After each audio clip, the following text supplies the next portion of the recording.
mar haddaan dee soo fadhiistay baryaha waxaan ka maqlaa miidiyaha haddaan dee soo fadhiisannay inaan aad u yar dhaadhacon wax faraa yar geliyo oo laga maarmaan waayo waxaan doonayaa baryaha dambe soo socotaa inaan aad uga fogaado miidiyaha waxaan jeclaan lahaa inaan erey idhaahdo ree awdal laba qodob inaan idhaahdo qodobka waxa weeye halkan maalmaha waxa socotay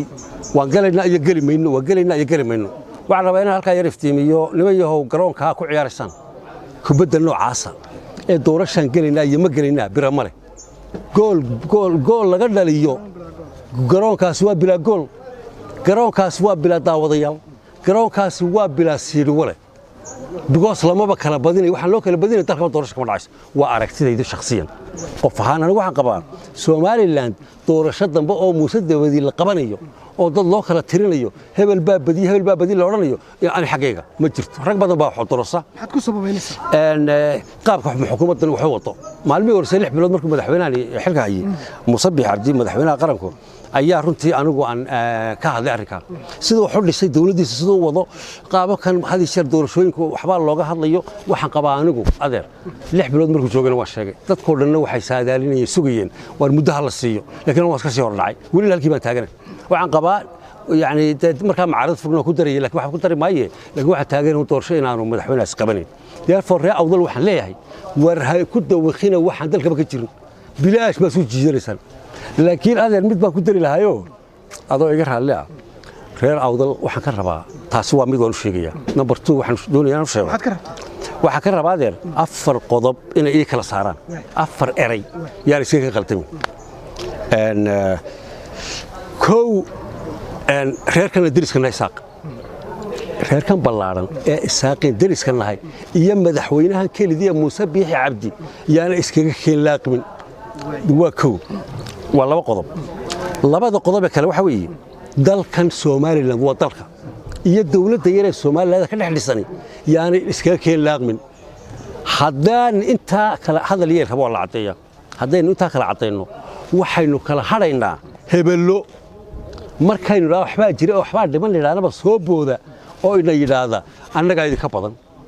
oo ina yiraahdo annaga u soo dagaalanay oo ina yiraahdo madaxweynihii 8 sano madaxweynaha maxay doonayaan oo aanu aqaano xinif iyo hebel aan dhaamin iyo xinif iyo waxaan dhaamin hebel aanu aqaanadeen xinif iyo waxaan dhaamin aanu aqaano ayaynu kala haraynaa dabeedna waxaanu isgaaraynaa dad badan oo aqliga sida fiican u isticmaala oo reer Somaliland oo dee laba jeer bay inoo heeliya kow amba inoo heeliya in la yiraahdo adeer yani in la yiraahdo dad aqliga sida fiican u isticmaala dad garanaya dalka iyo dadkaba midnimadooda jecel dad bari iyo maanta ay kala socon tahay oo dalka ka buuxaynu heli way inoo heelinayaan ayadar waxay noolanayaan war waa sax dadkani aan bawskan garab taagayaano waxay noolanayaan ruuxana wadaani waa khalade ka joogsada marka si aan dadka u gaadhno waa inaan afartan qodob kala cadeyno saaw kala iftiimina ayaan qabaa waliba waxaan jecelahay isfaag halka mardan gaadhay inaan afartan qodob aan isdul taago oo yar kala iftiimiyo markaynu leenahay reerka Isaaq markaan leeyahay waa dad aynu darisnahay waa dadka aynu jaarkanahay waa dad weligeena jaaranahay ilaa siidhiga la fuufo waa dad aynu isku nahay wax bini aadmigu isku yahay oo dhan wadada gacal lahay wadada xidid nahay wadada daris nahay wadada wax wal abti gacal xidid wuxuu binaadmaas kul dad isku nahay way wadad jaar wanaagsan wadad saaxiib fiican wadad majir aynu booda buuxino masaajidooda camirno dee Isaaq iyo inagu ma kala maarmayno mana kala tagin weligeed waxbaan isku aanana waana dadka adduunka inoogu dhow Soomaali marka la eego sidee loo xisaabtamo waliba inoogu sii dhow iyaga qullooda in si kala xigo iyo hadaanan siyaasad laga hadlayn waan kala garanayay si kala xiga halkan iyo dhig adar midigta ha iga daardaarin isma taarno maradeen isma gaadho intay gudahooda isku geystaan iyo inta gudaheena isku geysano ayaa ka badan inagii waxayna kala gaar halkan midigtay soo dhig markaan ninkan kala saaraya Isaaq iyo Muuse Biixi tahay Muuse Biixi taban kale madaxweynaha qaranka maanta waan islaafnay hadaa maqli jirteen hebel madaxa yar xanoo islaafay in macnaheedu tahay hebel islaafay oo dawaqayo waxaan usoo Muuse Biixi reewdu loo islaafeen automatically loo islaafeen way islaafeen soo maqal inaga waa islaafnay dabadeedna inaan wax ka sheegnay inaan wax ka diiday wax ka ogolaano inaga way banaatay halkan bidixday dhig ha iga darin Isaaq iga darin Somaliland iyo dalka Soomaaliya dawladda Somaliland ee kala saaro war dalkan anaa leh dalka Soomaaliland leeyahay anaa leh cidna martuuga ma yihi bari ilaa galbeed baan soconaya nabadiisa ammaankiisa ka shaqeynaya geed kasta waa laga talin karaa geed kasta waa laga talin karaa waa dalkaygi cidna martuuga ma yihi nabadiisa ka shaqeyn xilkiisa saaran dig halka isaaqaa dhigtay dig isno midigtay soo dhig dawladda Soomaaliland lama wada laha sababta dawladda reer Soomaaliland maanta jirta lama wada laha taadhish kuma jiro dalka la wada leeyahay dawladdan lama wada laha dabadeedna adeer markaad eegto qaab dhismeedka xukuumaddeena dhowr jeer horena waan ka biyadhiijinay ilaa gunbaanu ka sheekaynay adeer mid la wada leeyahay ma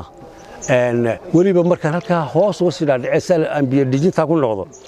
dadka ugu liiteen dalka dawladda waxba ku lahayn waa kow qabaylka markaan u eegno waa ciise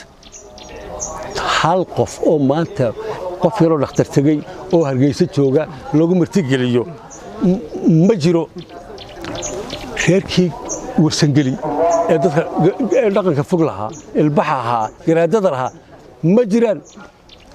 gabooye ma jiro gabooye geed walba nala joogay dawladda kuma jiro